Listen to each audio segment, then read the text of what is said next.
Entonces, lo primero es siempre que tengo la oportunidad de venir a la ciudad de Chiquinquirá, para mí es una oportunidad de un encuentro conmigo mismo, de un encuentro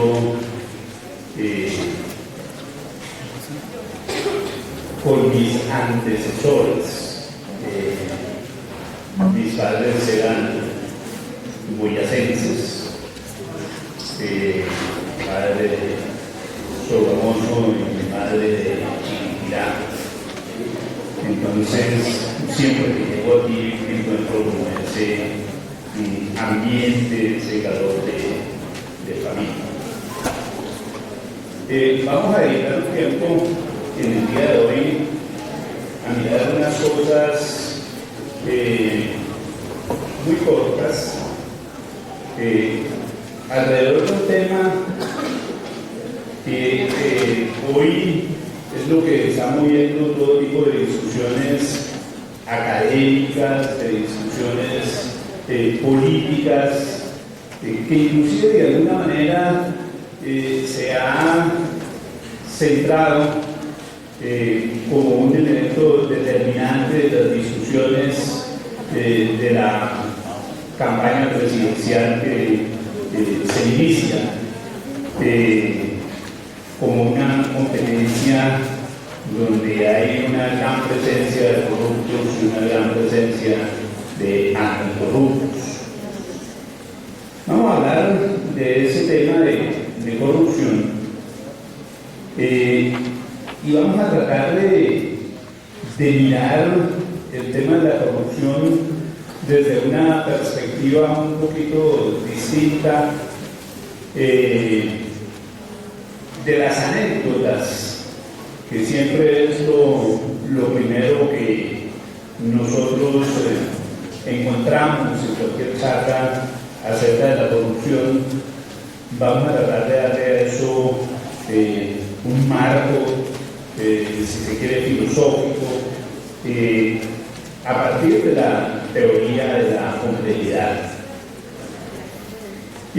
Como una herramienta de partida, yo voy a dejar esa definición, una definición como bien provisional acerca de lo que entiendo por corrupción. Esa definición a mí me está diciendo, en primer lugar, que los problemas de la corrupción no son problemas de manzanas podridas. Es decir, esa se volvió la argumentación central de las discusiones sobre la corrupción. No, es que hay unas manzanas podridas. Todo pareciera indicar que lo que se murió fueron los árboles, aunque pierden las manzanas. El problema es mucho más estructural. Vamos a trabajar con esa definición provisional. Es un sistema de comportamiento de una red en la que participan agentes con intereses particulares y poder de influencia para garantizar condiciones de impunidad, para lograr que un grupo investido de capacidad de decisión realice actos ilícitos que violan los valores éticos de honradez, probidad y justicia, o incurren en actos ilícitos que violan normas legales para obtener beneficios económicos, políticos o sociales en perjuicio del bien común. Nosotros allí estamos trascendiendo las definiciones tradicionales de corrupción, que siempre han mirado la corrupción básicamente como un problema económico donde las personas se van apoderando de determinados bienes, de determinados recursos para satisfacer sus propias necesidades. Lo primero que uno tiene que decir es que la corrupción no necesariamente implica la apropiación indebida de recursos. La corrupción puede simplemente determinar la utilización indebida de recursos sin apropiárselos, pero logrando una serie de beneficios propios o para terceros en esos usos de los recursos que no son los que se han establecido en el ordenamiento jurídico. Ese tipo de comportamientos recorre toda la sociedad. No me voy aquí a quedar en el asunto solamente una cuestión de carácter ilustrativo sobre algunos elementos del paisaje colombiano en términos de las prácticas de corrupción. Allí se han calificado, se han establecido como tres segmentos.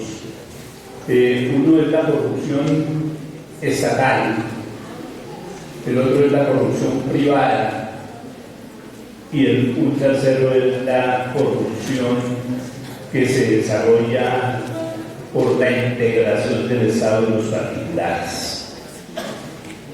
Tenemos una serie de ejemplos. Yo no voy a hablar mucho de ellos. Quizás muestre algunos ejemplares, solamente por ilustrar el asunto. ¿Qué hay en eso de la corrupción pública? Hemos oído hablar de muchas cosas: desarrollo rural integrado, Dirección Nacional de Estupefacientes, REFICAR, alimentación escolar, Transmilenio, Bogotá, educación en el departamento de Córdoba, con Puerto, la Caja Nacional de Previsión, los manejos de las regalías, la Caja de Previsión del sector de comunicaciones, el Metro de Medellín. Es decir, es bastante surtido y ahí lo único que hay es algunos ejemplos. Yo voy a tocar marginalmente un ejemplo de corrupción en este campo y lo voy a tratar alrededor de la utilización de desarrollo rural integrado. Es tal el nivel de carencia de valores democráticos en Colombia que nosotros podemos afirmar que nuestra democracia es una democracia de mercado. Nuestra democracia no se define en términos de políticas públicas, en términos de planes de gobierno, entre otras cosas porque nuestras políticas públicas básicamente están establecidas desde el exterior. La política fiscal del Estado está establecida desde el Fondo Monetario Internacional, la política financiera está determinada desde el Banco Mundial, y realmente lo que hacen aquí quienes acceden a los cargos del gobierno es disputar el ejercicio de un puesto de carácter gerencial para gerenciar las políticas que se establecen en otros lugares. La política ha sido sustituida en Colombia por la gerencia. Esa es una de nuestras grandes realidades. Pero esa estructura de la burocracia estatal se logra establecer a través de un sistema de mercadeo. No son campañas de ideas, son campañas de marketing. Quienes llegan a ocupar los máximos puestos en el ejercicio del poder o en el agenciamiento del poder en nuestro país son los que logran los mejores recursos en términos de marketing, no de propuestas, no de preocupaciones sociales. Y nos encontramos con una cosa supremamente interesante. El gobierno, bueno, tenemos en apariencia un Estado que funciona con base en una especialización funcional donde se supone que hay unas ramas del poder público que cumplen unas funciones especializadas, que cada una a su manera es soberana, es autónoma. Y es increíble, pero entre las tres ramas del poder público termina estableciéndose una relación de mercado en relación con las decisiones que se toman para gobernar el país. Estamos en unas condiciones donde, por ejemplo, el presidente, para lograr el éxito de sus proyectos de ley, tiene que pagarle a los parlamentarios. Les paga, les compra los votos. Así como los parlamentarios a su vez los han comprado en las campañas electorales. ¿Y cómo se los compra? Tiene dos estrategias para comprar los votos de los parlamentarios. O tres estrategias para cooptar los votos de los parlamentarios. La primera se conoce con el nombre de la asignación de cupos indicativos, que se tramitan generalmente a través de desarrollo rural integrado. Entonces el Estado coge una gran porción del presupuesto y se lo asigna a los parlamentarios que votan positivamente sus proyectos para que ellos desarrollen unas actividades de inversión en las regiones en la que determinan quiénes son los contratistas y desde luego incorporan en el costo del desarrollo de esos proyectos su respectiva comisión, que normalmente ronda el 20%, no como dicen por ahí el 3%. No, normalmente menos. La segunda estrategia para comprar los votos de los congresistas consiste en asignarles instituciones públicas para que esos dirigentes políticos las dirijan a través de miembros de sus organizaciones políticas, y a través de eso logren fuertes influencias en términos del manejo del empleo público y en términos de la ejecución de los presupuestos. No hay institución pública que no esté inmersa en ese tipo de regulación. Yo me imagino que una gran parte de quienes están aquí están vinculados, por ejemplo, al área de la contaduría pública y saben que la contaduría pública tiene un organismo público que tiene como función misional la administración de justicia ética para sancionar a quienes violen las normas legales. Esa es una institución pequeñísima. Su presupuesto apenas llega a los 4 o 5 mil millones de pesos al año. Y esa organización tan pequeñita tiene su ángel custodio. Es Ángel Custodio Cabrera, el senador de la U, que es el dueño de la nómina de la Junta Central de Contadores. que cobra comisiones a los contratistas de la Junta para que puedan estar laborando allí, y que controla la propia realización de las actividades de la Junta, por ejemplo, influyendo en cuáles son los casos que deben ser investigados y cuáles son los casos que no deben ser investigados, cuáles son los casos que deben ser archivados. Pero observen ustedes que el asunto es tremendamente problemático, sistémico, como lo vamos a mirar un poco más adelante. En términos de la corrupción en el sector privado, tenemos los paraempresarios, es decir, empresarios que funcionan en alianza con grupos paramilitares. Son supremamente fuertes en el sector de la salud, manejan diferentes empresas promotoras de salud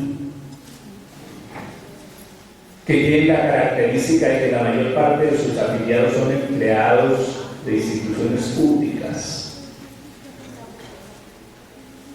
Y ustedes saben cómo funciona ese desastre de la salud, pero manejan otras cosas, los juegos de azar es otra de sus grandes fuentes, y la contratación de servicios, por ejemplo, vinculados al plan de alimentación escolar. Tenemos otra área de corrupción, que es la alianza público-privada. Cuando se confusionan y cohechan funcionarios públicos e instituciones privadas para realizar actos de corrupción. Voy a hacer referencia igualmente a un único ejemplo. Si yo me pusiera a explicar todos estos, no nos alcanzaría la noche. Por eso estoy cogiendo unos así como muy puntuales. Y en esa alianza público-privada de la corrupción, solamente voy a hacer referencia al más grande acto de corrupción que se ha realizado en la historia de nuestro país. Se llama Ley 1819, que debe ser profundamente conocida por todos ustedes en el campo de la administración, en el campo de la contaduría, en razón de que la Ley 1819 es la que aprobó la última reforma tributaria. Como yo soy un poco desocupado, entonces a veces me pongo a hacer cosas que normalmente la gente que sí se ocupa no tiene tiempo de hacer. Me dediqué el año pasado a buscar las publicaciones de los últimos 4 años de gremios económicos. No me las leí todas. La literatura es tremendamente abundante.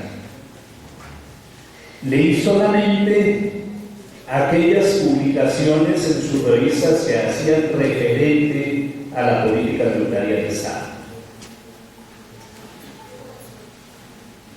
Y me encontré con una cuestión supremamente interesante. La revista de la NIF, la revista de Desarrollo, la revista de la Asociación de Exportadores, la de la Asociación Bancaria, las publicaciones de la Cámara Colombiana de Infraestructura. Todas esas revistas que recogen el pensamiento de los empresarios colombianos incorporaron en todas sus publicaciones las consideraciones sobre lo que debería ser la reforma tributaria que llamaron estructural. La mayoría de la gente dice no es estructural. Bueno, de pronto fue estructural porque logró un cambio en las estructuras de la tributación en Colombia. ¿En qué consistió esa reforma tributaria estructural? El señor presidente, algunos de sus ministros, en especial el ministro de Hacienda, se reunieron muy frecuentemente con esas organizaciones, con esos gremios empresariales. Y fueron ellos los que elaboraron el proyecto de reforma tributaria.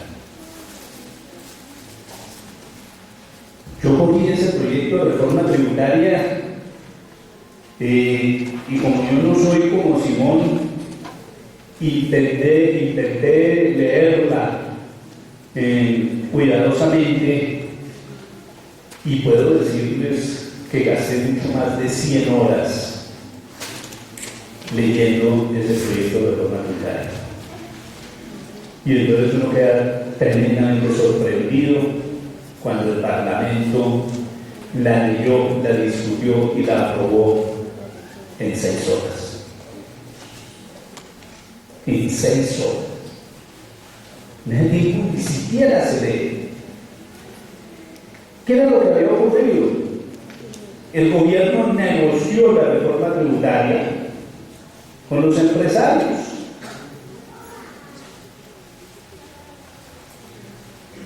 Asignó los cupos indicativos a los parlamentarios y llevó el proyecto a que lo publicara, como se hizo. Solamente 2 cosas que estaban en el proyecto de reforma tributaria no pasaron o fueron objeto de modificaciones, solo 2 cosas.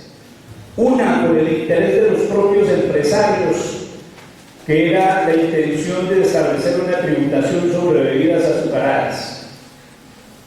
Y la otra, consecuencia de la acción social organizada, pujante de las mujeres, que constituyeron un movimiento que se conoció con el nombre de menstruación sin IVA y lograron que sobre los productos de higiene femenina el impuesto al valor agregado fuera reducido del pretendido 19% al 5%.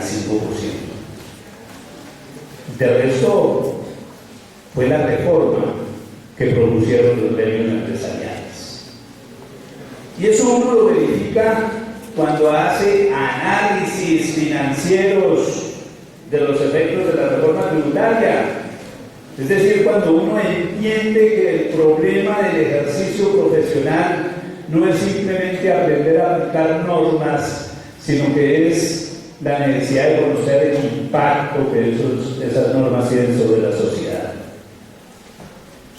La nueva reforma tributaria originó ingresos adicionales de esa fuente tributaria en un monto de 35.7 billones de pesos. ¿Y cómo les parece a ustedes? Anuales, ¿no? 35.7 billones de pesos anuales.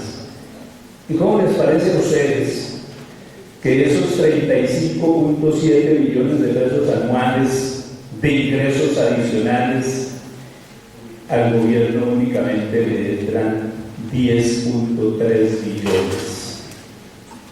Y uno se pregunta, ¿y qué pasó con los 25.4 billones de diferencia? Se aplicaron a disminuir la tributación de las empresas, fundamentalmente de las grandes empresas, que vieron reducida sustancialmente su carga tributaria y todavía lloran. La gran víctima de esa reforma tributaria fuimos las personas naturales. Apenas este año lo empezamos a sentir. Yo me imagino cómo se han sentido, por ejemplo, los profesores universitarios de las universidades públicas, que de una vez les dijeron su componente salarial pagado como viáticos, gastos de representación, ya dejan de estar excluidos de la base de tributación, porque nadie podrá pedir rentas exentas por encima de un 40%. Y si tenemos en cuenta que el 25% es la carga prestacional, que hay cerca de un 10-12% de los aportes para el sistema de seguridad social integral, en verdad los profesores de las universidades públicas les duplicaron el impuesto. Y eso es algo que ocurrió con todos los colombianos. Y ni siquiera nos hemos dado cuenta. En términos de nuestro ejercicio profesional, estamos muy preocupados por saber cómo se aplican las normas, no por saber cuáles son los efectos de esas normas. Estos son apenas 3 ejemplos de esas características del funcionamiento de la corrupción. Proceso de corrupción que, dicho sea de paso, ha tenido un crecimiento geográfico a partir de la Constitución Política de 1991, porque la Constitución Política de 1991 eliminó el control fiscal en Colombia, lo cambió por un modelo de auditoría, y la auditoría no controla, la auditoría evalúa, la auditoría es posterior, actúa cuando ya no hay nada que hacer. A diferencia del viejo control de fiscalización, que era fundamentalmente un sistema de control preventivo. Ese fenómeno tampoco lo hemos estudiado. Y es parte integrante de los estudios que estamos obligados a hacer en relación con la corrupción. ¿Cómo funciona ese problema de la corrupción? Hay una serie de elementos que determinan esa cultura de la corrupción. El primer elemento del funcionamiento de esa cultura de la corrupción es lo que yo he denominado el familismo amoral, es decir, la acción de unas familias sin moral que se han adueñado del país desde los comienzos de la República. A veces emergen algunos circunstanciales nuevos, pero que también se perpetúan.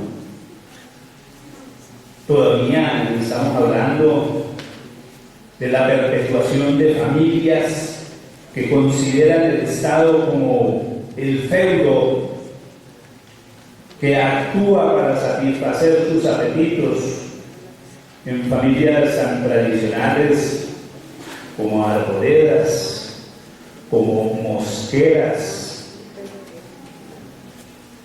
como hogandos, Ospinas, Lleras, López y los emergentes, Uribes. Siempre han utilizado el Estado como un caso, como una fuente de enriquecimiento. han manejado al Estado para que el Estado produzca decisiones que contribuyan a su enriquecimiento personal.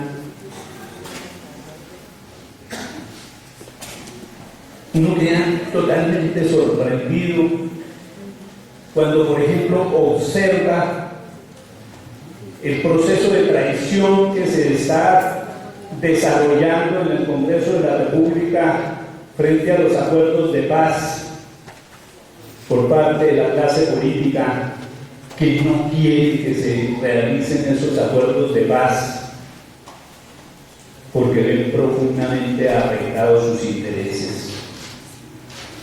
Mientras se realizaban los procesos de paz, el Parlamento le dio trámite a una ley que se conoce con el nombre de Ley Sidres, que es una ley para legalizar la usurpación de tierras, la apropiación indebida de tierras que se hizo durante todo el proceso de la violencia a través de la promoción de los desplazamientos, de las escrituraciones forzadas y de otra práctica que no ha sido objeto de investigaciones, la asignación de baldíos. Uno queda sorprendido cuando, por ejemplo, coge estudios que casi no circulan sobre la propiedad de la tierra en Colombia y descubre que entre solo 2 individuos tenían el privilegio de tener la propiedad de más de 1 millón de hectáreas en Colombia. Esos 2 individuos, uno debe ser muy conocido por esta región, el señor Carranza, el zar de las Esmeraldas, y el otro Álvaro Uribe Vélez. Álvaro Uribe Vélez, antes de ser presidente, se hizo tramitar una adjudicación de baldíos que solamente en el caso del departamento de Córdoba constituye la 4ª parte del territorio del departamento de Córdoba. Y cuando llegó a la presidencia ordenó liquidar el INCORA para que desaparecieran las evidencias de esos procesos.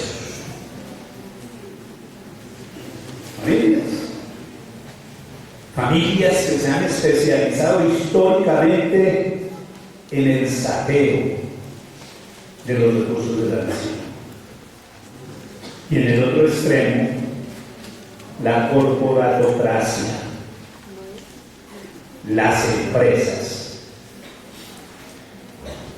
Cuando nosotros nos dicen que la ley obliga a que en todos los procesos educativos se imparta formación en educación cívica para promover los valores éticos en los comportamientos ciudadanos, norma que nadie cumple, y cuando la cumplen normalmente nos enseñan la instrucción cívica de una manera equivocada, porque nos están diciendo que la soberanía, es decir, la última instancia del poder, está en el Estado por delegación del pueblo.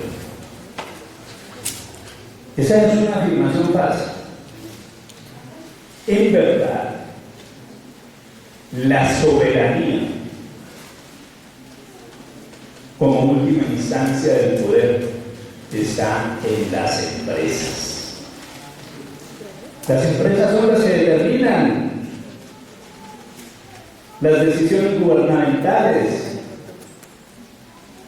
las reglamentaciones del funcionamiento del comercio, la política económica tan fuertemente concentrada en el extractivismo que es un crimen contra la naturaleza y en consecuencia contra la sociedad,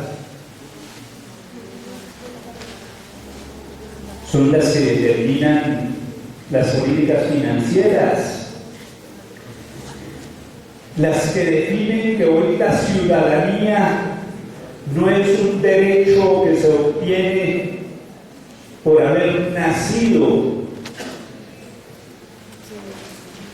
que solamente se reconocen en esta nueva sociedad como ciudadanos a los deudores. Quien no deba no existe. Es la lógica de la sociedad financiarizada. Y ellos son los que controlan en verdad el ejercicio del poder. Y los dos, el familismo amoral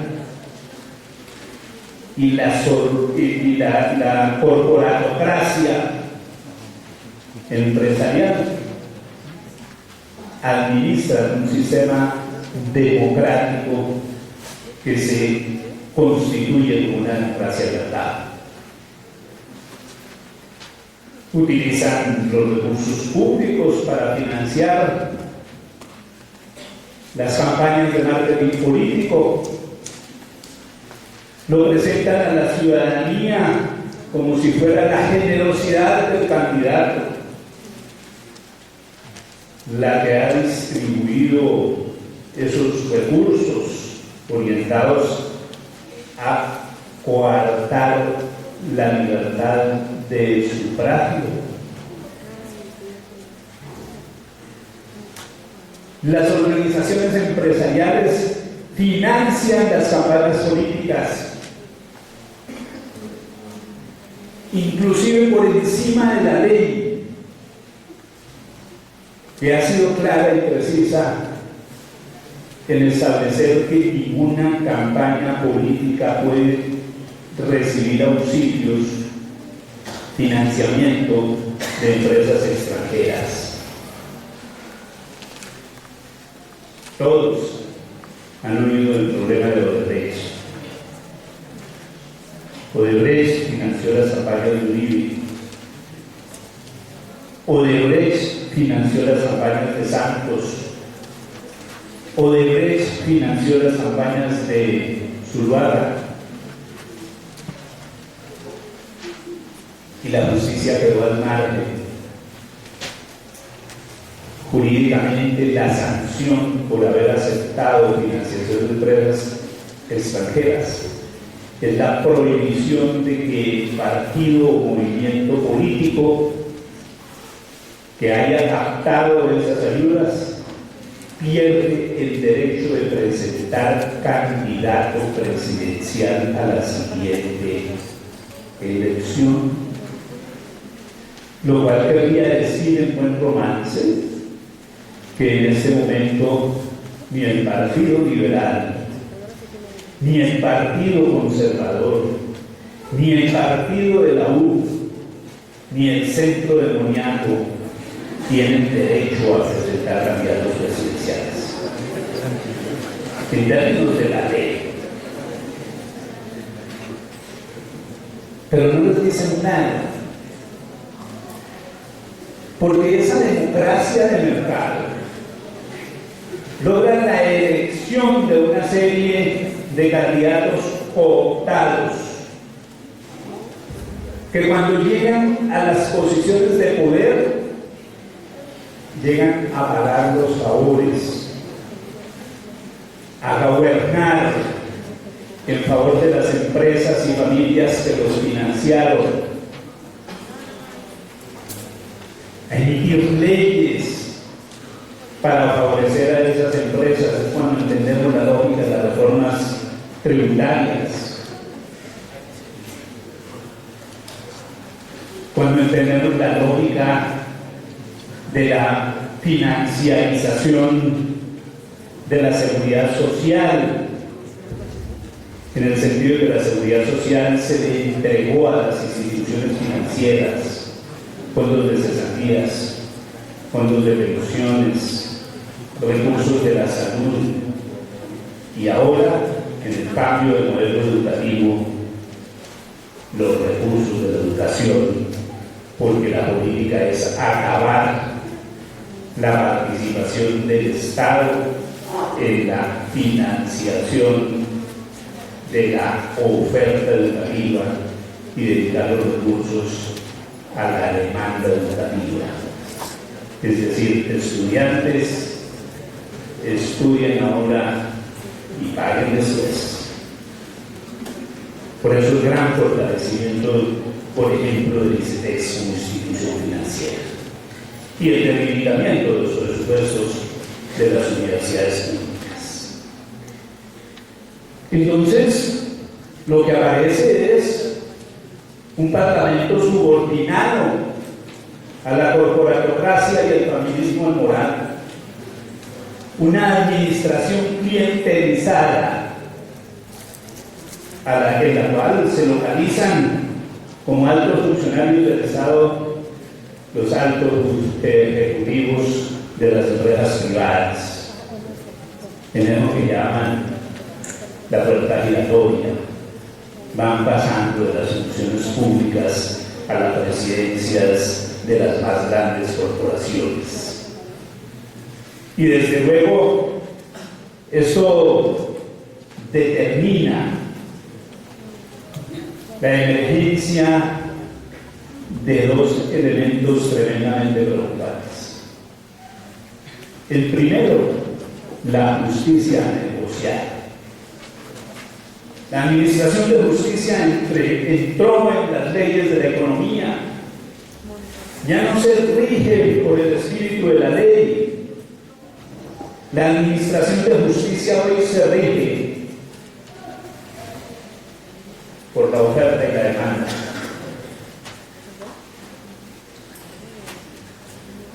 Y se administra de acuerdo al comportamiento de los precios de oferta y de demanda. Un señor entra a un supermercado y se roba una cajita de caldos de gallina y es condenado a 8 años de cárcel. Y nosotros vemos lo que sucede con los que se roban los recursos del presupuesto. El caso de Transmilenio en Bogotá, construyeron eso que llaman Trocal de la Caracas, cambiaron las especificaciones técnicas de la obra y le causaron a la ciudad un detrimento patrimonial enorme. Y empieza a surgir una cosa tremendamente preocupante.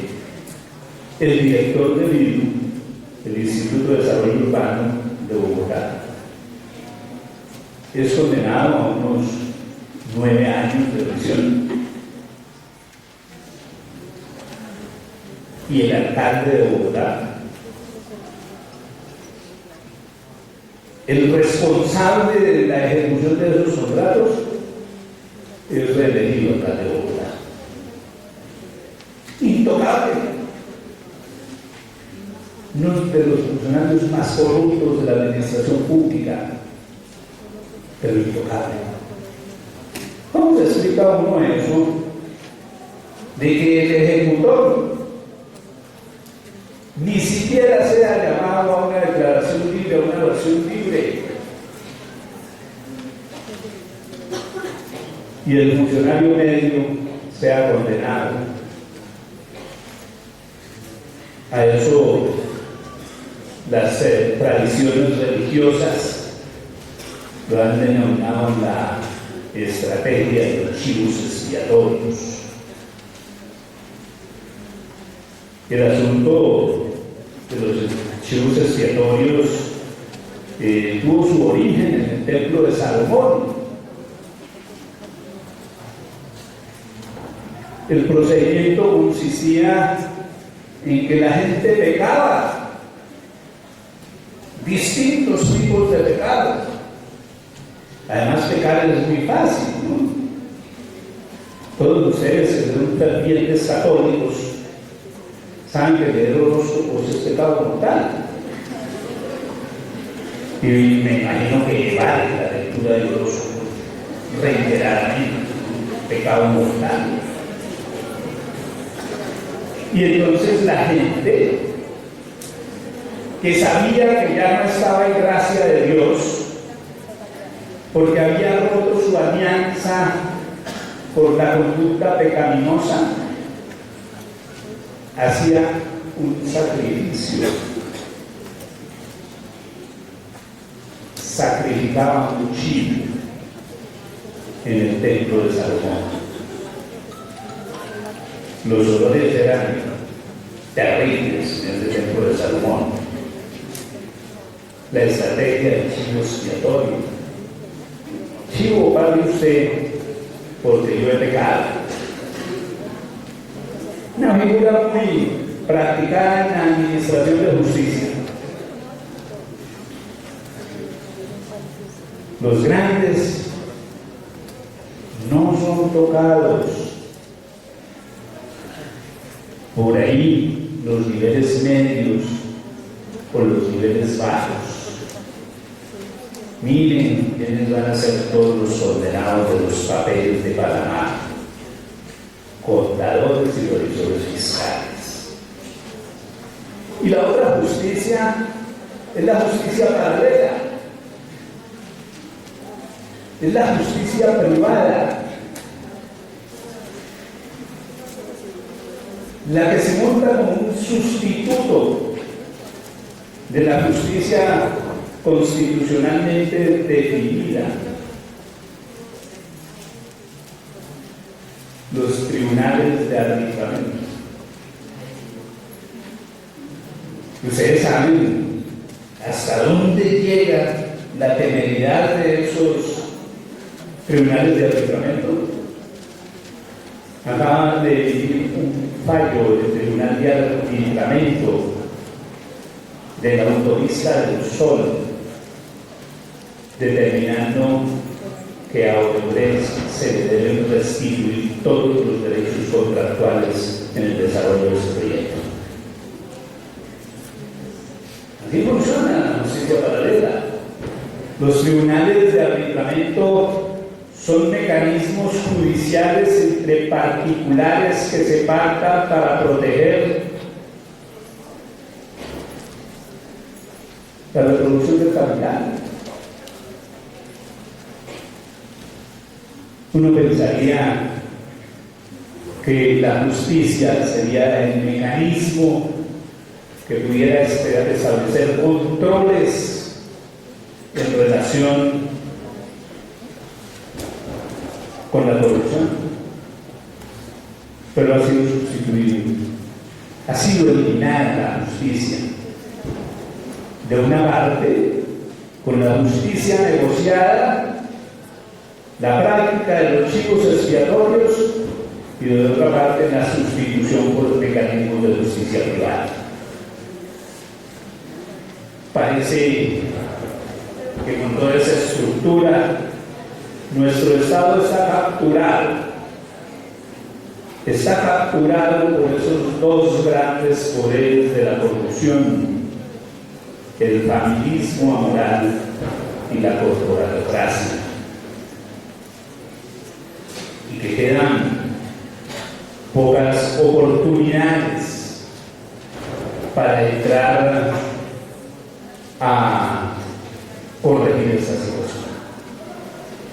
Pero déjenme utilizar algunos minutos para hablar de un aspecto supremamente especial: las profesiones públicas. Es decir, algunas profesiones que tienen la característica de influir fuertemente en los comportamientos de la administración, en los comportamientos del funcionamiento de la economía, y que en alguna medida han sido llamadas a ser mediadoras en términos del control de la corrupción. Y me refiero fundamentalmente al ejercicio del derecho y al ejercicio de la contaduría pública. Hay un gran escándalo. Panama Papers. Hay que llamarlo así para que llame la atención. Aunque me imagino que mi pronunciamiento del inglés no debe ser muy adecuado, porque siempre me he caracterizado por tener un bloqueo ideológico al inglés. ¿Qué sucede con estas profesiones? Estas profesiones se han convertido en una palanca de la corrupción. Una gran firma de abogados de dimensiones globales fue la protagonista de los Panama Papers. La compañía se llama Mossack Fonseca, tiene sede en la ciudad de Panamá. La investigación sobre los papeles de Panamá la hicieron unos periodistas alemanes. Y uno dice, pero ¿cómo así? Alemanes, Panamá. Y el asunto es muy sencillo. El señor Mossack es de origen alemán.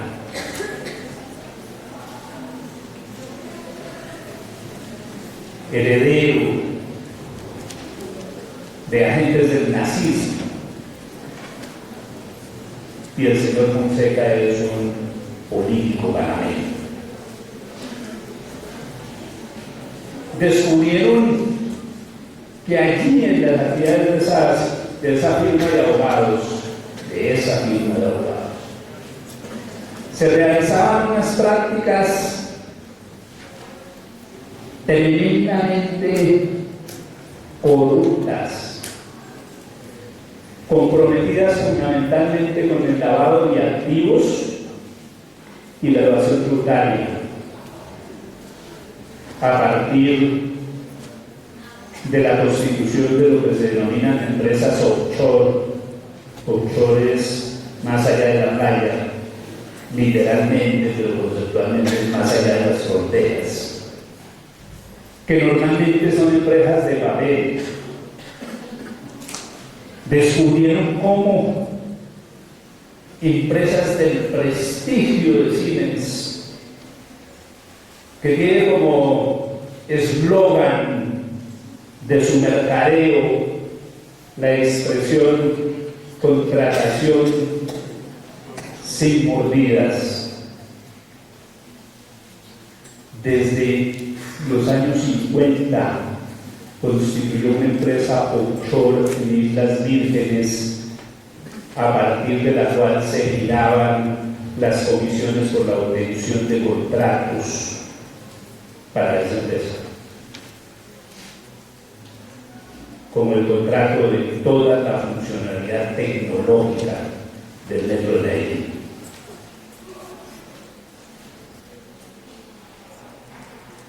¿Quiénes son los contratos del metro de Medellín?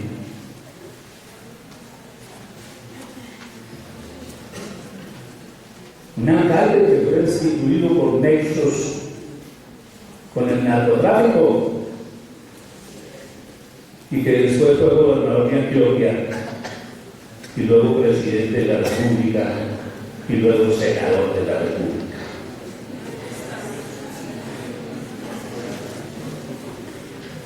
Esas empresas evaden impuestos. ¿Cómo? Constituyen empresas en esos paraísos fiscales.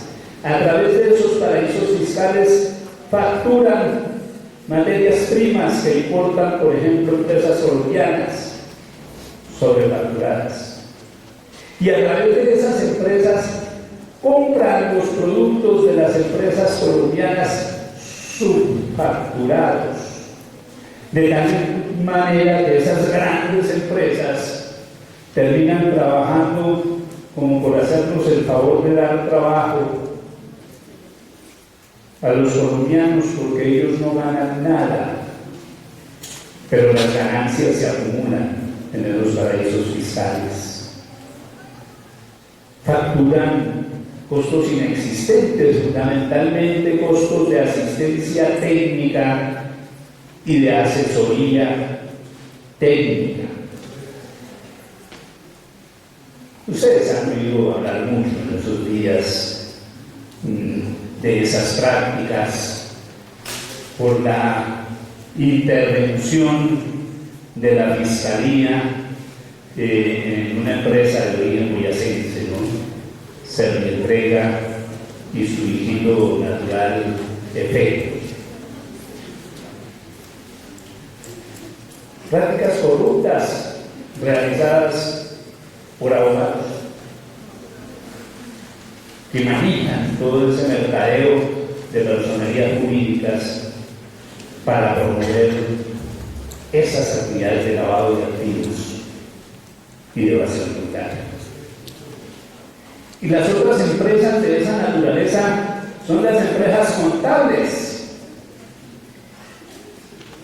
Es que qué paradoja. Los que se inventaron los mecanismos de evasión tributaria, que ellos en sus brochures de oferta de servicios llaman optimización tributaria, fueron las grandes firmas multinacionales de auditoría, y a esos nadie los toca.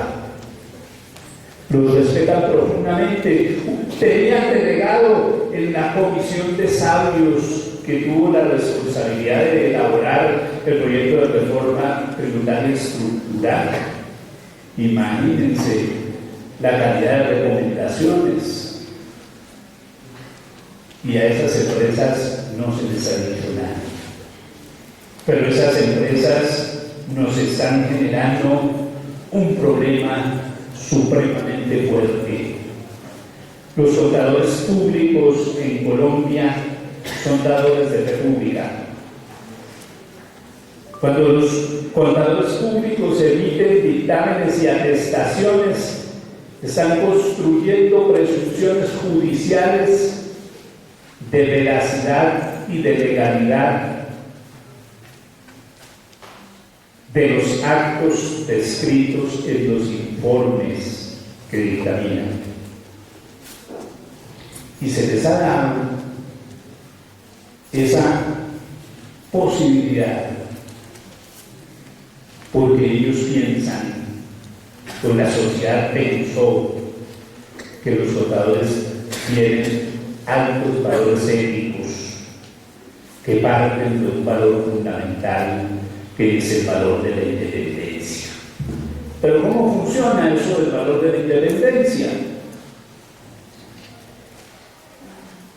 Yo construí esa matriz para tratar de explicar ese problema de independencia. La independencia es la capacidad que tiene el profesional para emitir dictámenes y atestaciones absolutamente objetivas al margen de cualquier presión que incline el sentido de sus dictámenes. La independencia está definida por una relación entre la libertad y la necesidad. Yo puedo ser libre si tengo bajos niveles de necesidad.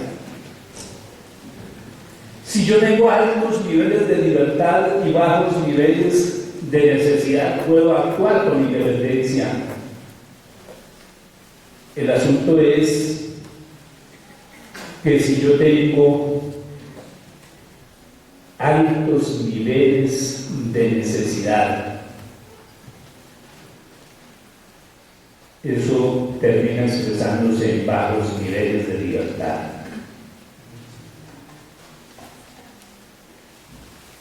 Hay un ejemplo que yo voy a enunciar: devoluciones de IVA en exportaciones ficticias. Las exportaciones, ese negocio fue descubierto no por la DIAN, sino por el presidente Chávez.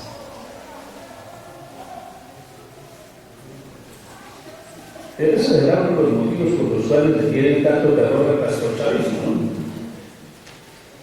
Cuando fue elegido por primera vez Juan Manuel Santos, al otro día organizó una reunión en Santa Marta, en la quinta de San Pedro Alejandrino, para buscar el restablecimiento de relaciones entre los dos países.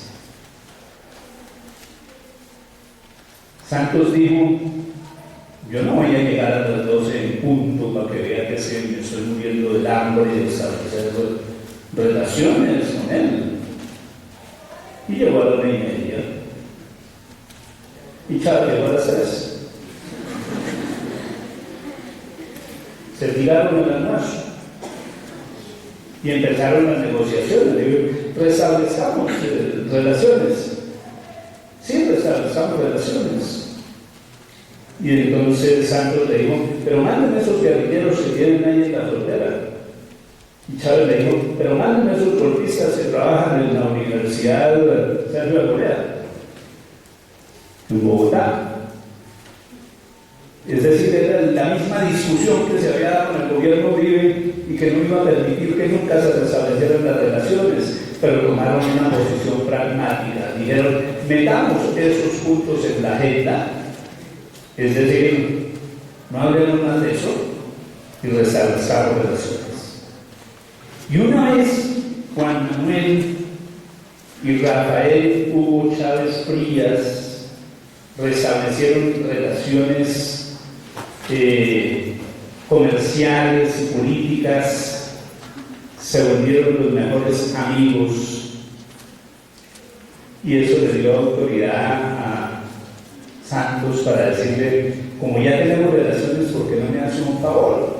Haga que autoricen los giros de las deudas de las empresas venezolanas con las empresas colombianas, que eso suma un poco más de $2.000 millones.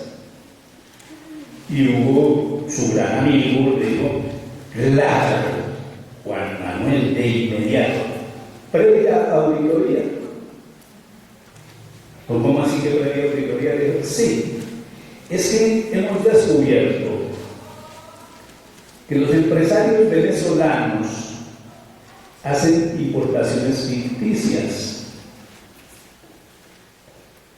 tramitan los pagos a empresas colombianas y esos colombianos retiran su comisión y le depositan la plata a esos empresarios venezolanos en paraísos fiscales. Entonces, con mucho gusto le vamos a pagar previa auditoría. Dijo: ¿y sabe qué, Juan Manuel? Además, a usted le pide la devolución del IVA.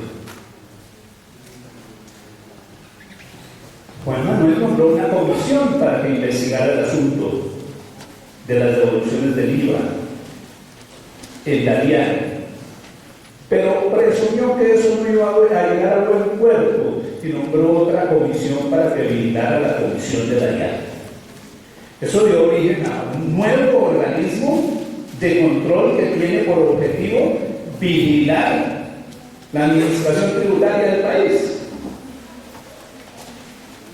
Una especie de Contraloría de la DIAN, pero como un organismo independiente. Y efectivamente se descubrió que eso era cierto y que las defraudaciones al Estado colombiano ya superaban los 2 millones de pesos. Y se descubrieron algunos de los responsables. Las operaciones se hacían fundamentalmente a través de Barranquilla. Uno de los grandes responsables hoy está preso y colaborando con la justicia. Le dicen el zar de la chatarra. Los otros responsables, como que los declararon inimputables, eran Tom y Jerry, los grandes emprendedores que llegaron menores de edad al Palacio de Nariño y salieron multimillonarios. Y se empezaron a castigar a la gente. 17 capturados. De los 17 capturados, 16 contadoras públicas.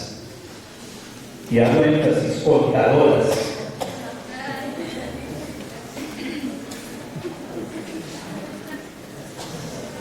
Y ellas de una vez ingresaron a la cárcel. Los empresarios no. Como yo digo el chisme, para identificarnos nos llamamos investigadores. Las visité en la cárcel con propósitos investigativos para indagar cuál había sido el tipo de negociación que habían realizado.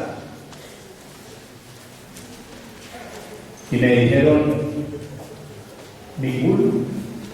A nosotros nos pagaron el sueldito. Pero, ¿cómo así que ustedes van a firmar esas cosas por el sueldito?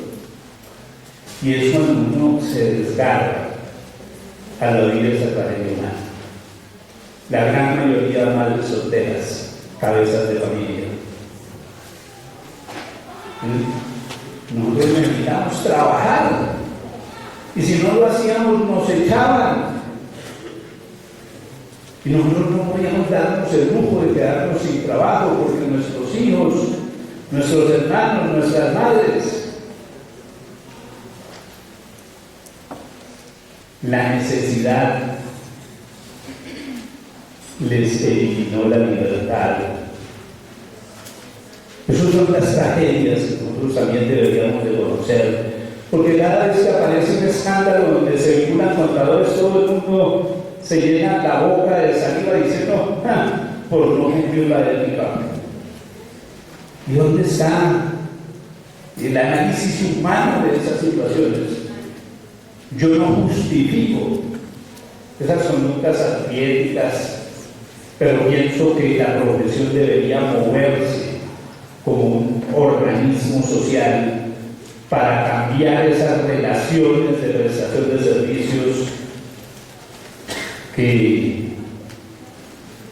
nos someten a la fuerza, a la riqueza, para negarnos la libertad que debe fundamentar la independencia. ¿Y por qué se da eso? Porque tenemos un mercado imperfecto. El 90% del mercado profesional independiente en Colombia está en cabeza de 4 grandes firmas internacionales de auditoría que en conjunto emplean 4.200 contadores. Y eso quiere decir que 231.000 contadores tienen que romperse en una competencia abierta por un mercado desigual. La sociedad no está generando condiciones para el ejercicio de la independencia. Y uno diría, pero tienen razón en contratar a esas grandes firmas multinacionales de auditoría, porque como ellos sí tienen bajos niveles de necesidad y altos niveles de libertad, ellos sí son éticos. Yo los invito a que hagan una revisión documental. Navelena, Odebrecht, Reficar, Ecopetrol y una enorme lista. Y miren quiénes son los revisores fiscales de esas empresas que están inmersas en esos enormes problemas de corrupción. Indefectiblemente ellos.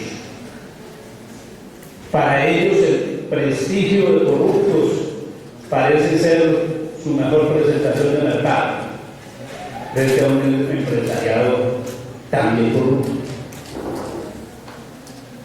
Esa es la tragedia que estamos nosotros viviendo. No podemos tener libertad por problemas de mercado. No podemos tener libertad por la conquista de nuestras cabezas que ha hecho la sociedad de consumo, que nos crea mayores necesidades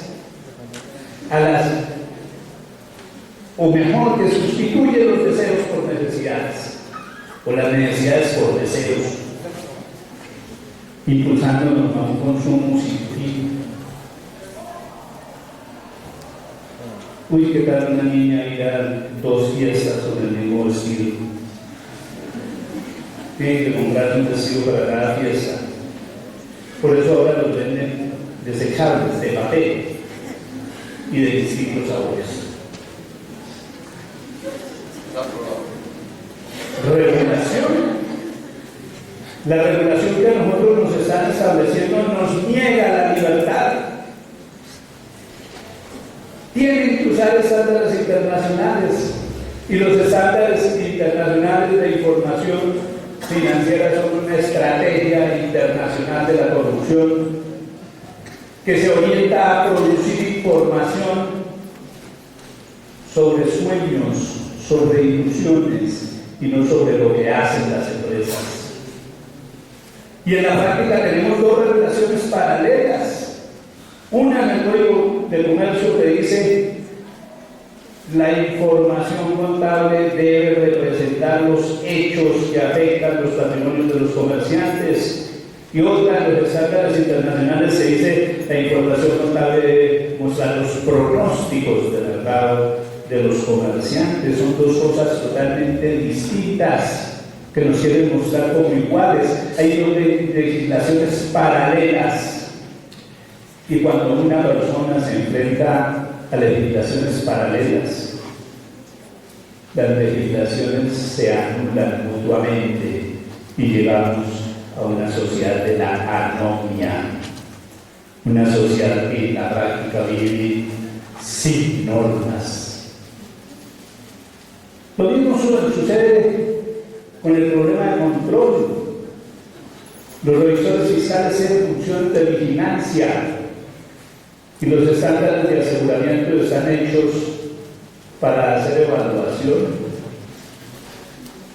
Si uno cumple con los estándares internacionales de aseguramiento, viola las normas del Código de Comercio y además las normas del Código Penal. Pero ellos salen del paso diciendo, con unos juegos que yo he llamado la sinonimia. Mire, es que la revisoría fiscal tiene que utilizar técnicas de fiscalización, y entonces eso es sinónimo de normas de auditoría.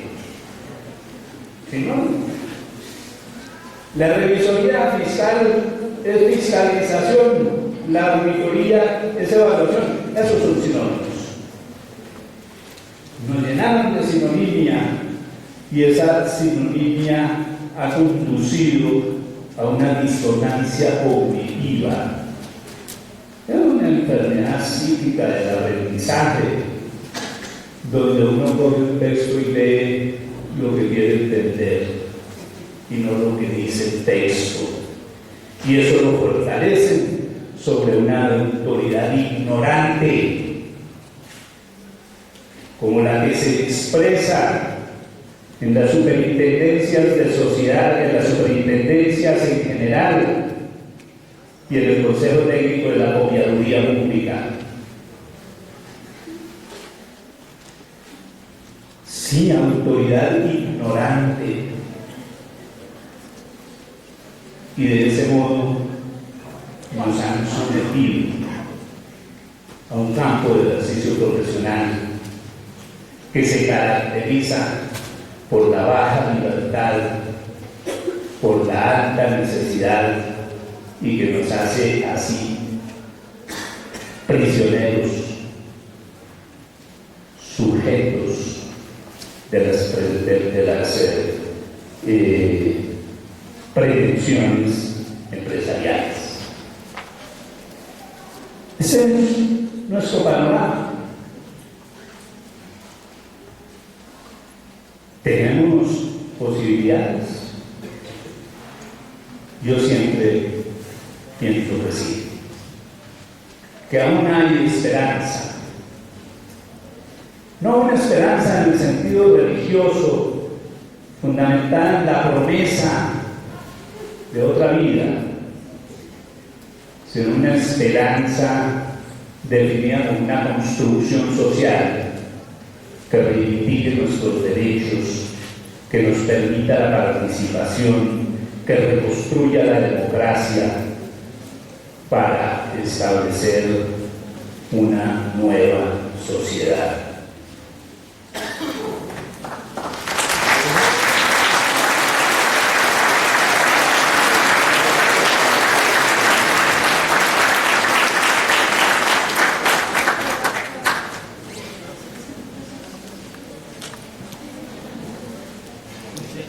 ¿Preguntas?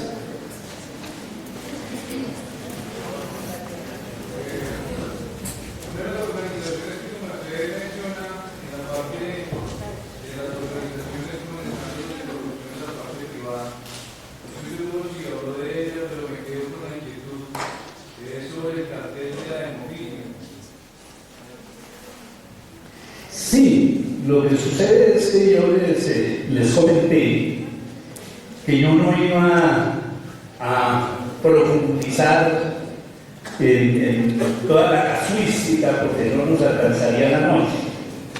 Pero desde luego en el departamento de Córdoba aparecieron como conjuntamente en el gobierno del señor Jones los problemas de los recursos de la educación, el cartel de la hemofilia y de los planes de alimentación escolar,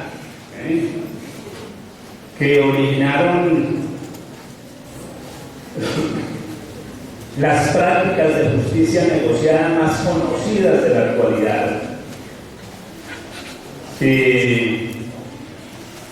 En donde el propio exgobernador ahora colabora con la justicia para denunciar con quién se robó la plata, y los magistrados de la Corte Suprema de Justicia intentan exonerarlos por unas tarifas cómodas que siempre están por sobre los 2.000 millones de pesos. Seguramente uno también debería hablar en extenso del problema de Panama Papers. Son 1.000 y pico de casos los que están reportados en Panama Papers. Y uno queda asombrado que la Fiscalía solamente detecta 14.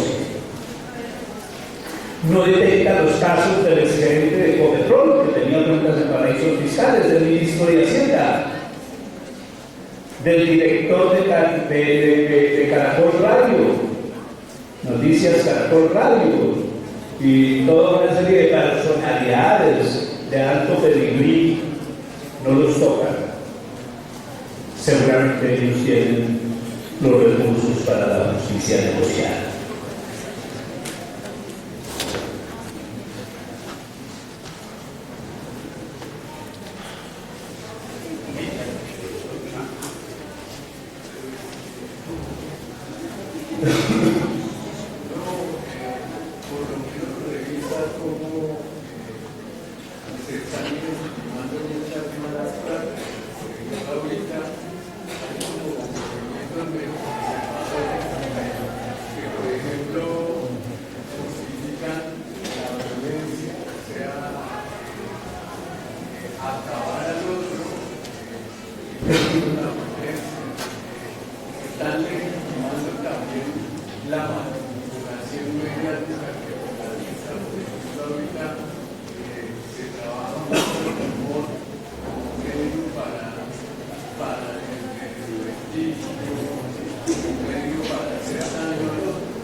Ese matrimonio, porque ya los medios son parte de los dueños de todo